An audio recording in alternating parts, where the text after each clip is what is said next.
Bossing, meron tayong L300. Sobrang kalampag, halos parang magigiba na yung pangilalim. Hindi na malaman kung saan pupunta. Kumakaliwa, kumakanan, umaatras. So ito, pakita ko yung mga sirang pagpapalitan natin. So ito mga bossing, ayan, meron tayong ito yung mga papalitan natin. Shock sa harap, shock absorber, PYB. Ito pang likod. Ayan, dahil mga sobrang sira na talaga halos lahat. Ito mga tie rod, ayan. Tie rod kabilaan na. Center post, upper arm assembly. Ayan, change oil na rin tayo. Tsaka martil yung walang tangkay. Tapos ito ang chief mechanic, Rainier Bautista. Pakipollow ang kanyang page. So ito na yung mga sira mga bossing. Ito malimit masira sa mga L300.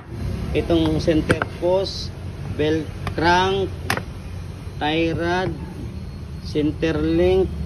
Ayan, mga tie rod yan. So ito namang L300, ito halos kalas lahat. Gawa ng sobrang kalampag na talaga. Di mo na malaman kung ano. Lakasan mo na lang radyo para di nyo marinig ang kalampag, lagatok, langit-ngit. So ayan mga bossing. Mga bossing, ito na yung mga papalitan natin. Yung isa baklas na lahat. So dito baklas na lahat. Nakita ko lang, pasilip ko lang.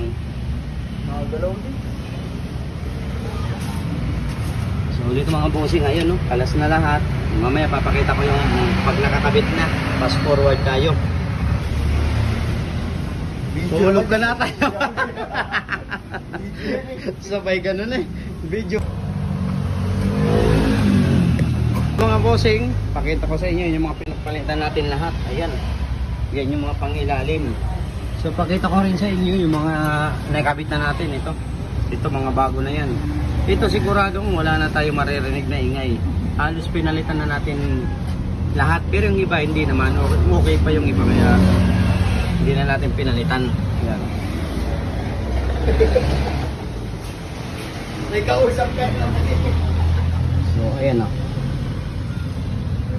Paka-camber alignment na lang para mas maganda.